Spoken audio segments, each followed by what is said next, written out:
નમસ્કાર, જનપ્રતિનિધિમાં આપનું સ્વાગત છે. આજે આપણે રાજકોટ ખાતે જે ગોવિંદનગરની પાસે હાજી નદીના કિનારે જે વિસ્તાર આવેલો છે, આ વિસ્તારમાં ડિમોલેશન થવાનું છે. તેમાં ખાસ કરીને આપણે સાંભળી છીએ કે લગભગ 1358 જેટલા મકાનો પડવાના છે. એ વિસ્તારમાં આપણે અહીંયા આજે આવ્યા છીએ અને આ જે ડિમોલેશન છે, આ ડિમોલેશનથી જે અહીંયા જે રહેણાંક જે છે અને જે લોકો અહીંયા વસવાટ કરે છે એ લોકોની જીવનમાં શું ફેરફાર થશે, એને પોતાની જીવનની જે કમાણી છે એ કમાણી એ ભેગી કરી અને મકાનો બનાવ્યા છે. અત્યારે ઘરવિહોણા થાય છે અને જ્યારે ઘરવિહોણા થાય છે ત્યારે આ લોકોને ભાડે મકાન જોતું હોય તો રાજકોટમાં કે ભાડે મકાન નથી મળતું, કોઈ ભાડે મકાન દેવા તૈયાર નથી.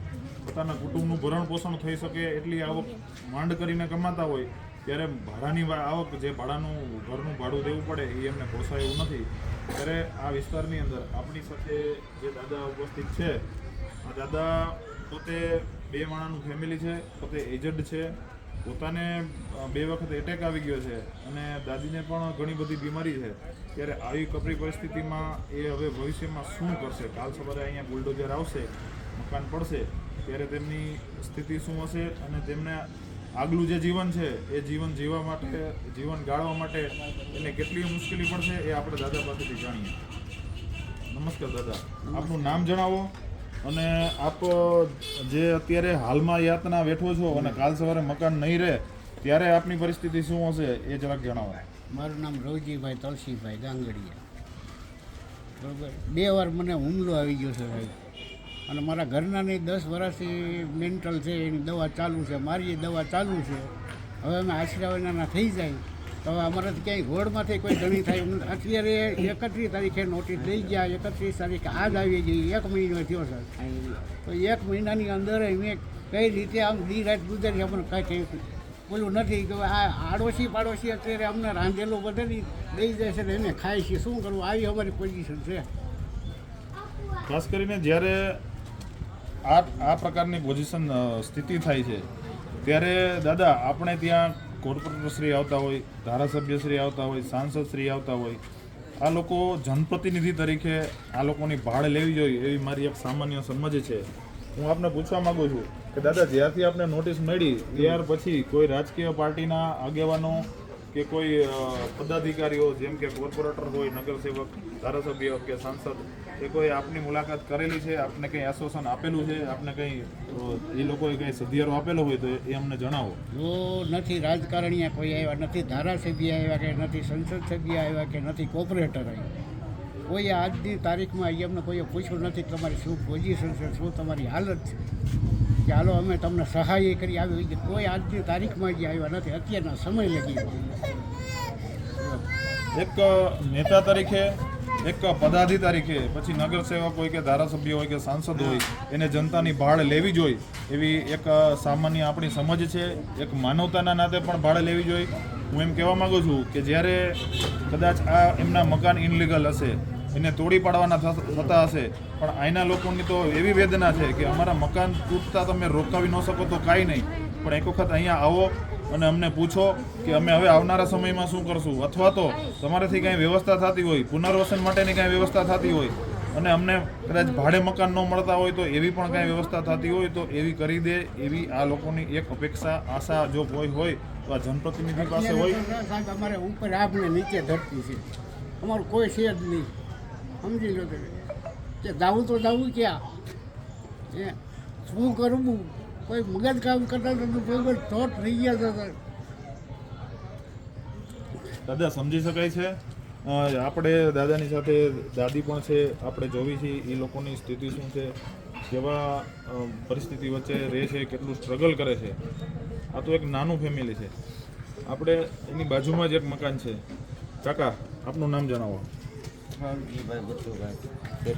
આપ પરિવારમાં કેટલા સભ્યો છો? 10 સભ્ય છે. 10 સભ્યનું તમારું કુટુંબ છે. હવે આવતીકાલે તમારું મકાન કદાચ પડશે તો એવા સંજોગોમાં તમે તમારા ઘર વખરી જે સામાન છે તમારો અને જે ફેમિલી છે એમાં બાળકો પણ હશે ને? હા, બાળકો, નાના બાળકો, મહિલાઓ, આ બધાને લઈને તમે ક્યાં જશો?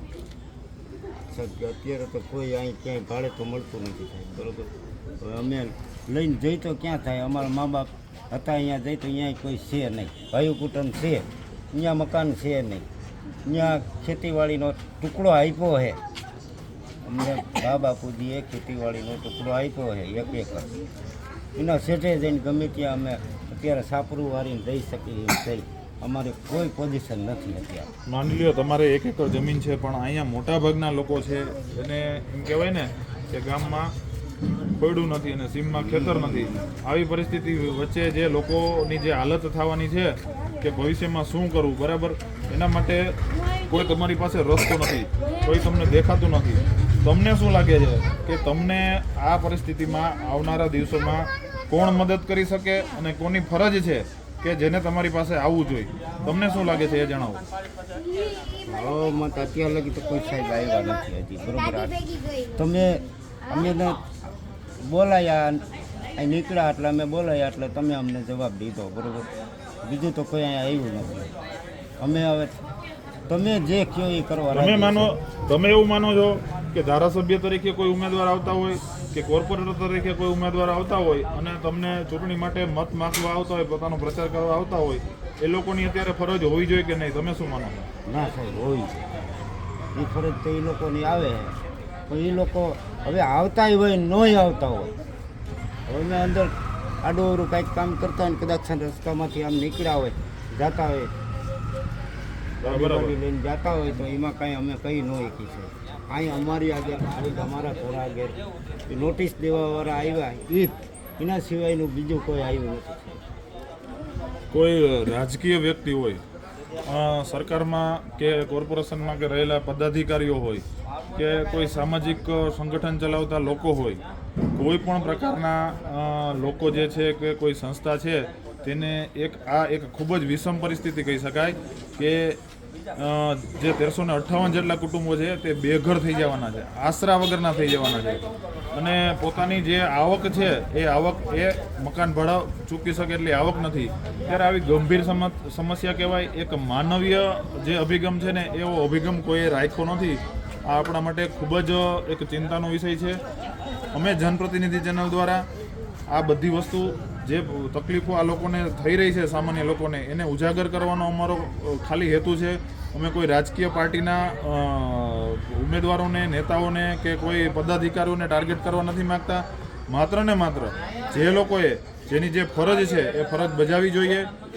આ માણસોની જે કપરી સ્થિતિ છે એ સંવેદનાની અનુભૂતિ થાય, એ અનુભૂતિ માટે ફક્ત ને ફક્ત અમારો પ્રયાસ છે. કદી આપ કઈ બોલશો અત્યારે? એવું છે, ભલે બોલો ને. જે જો અમે આખે પછી પાડોશી છે એ સાંજે બધા દઈ જાય, અમે ખાઈ.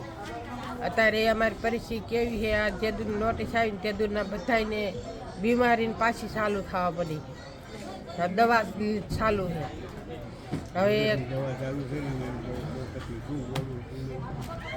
હવે એ અમારે શું કરવું? મકાન પડી જાય તો હવે મારે ઘર વખરીને બધું અમારે ક્યાં નાખવું, ક્યાં જવું? અહીંયા કોઈ આવતા નથી.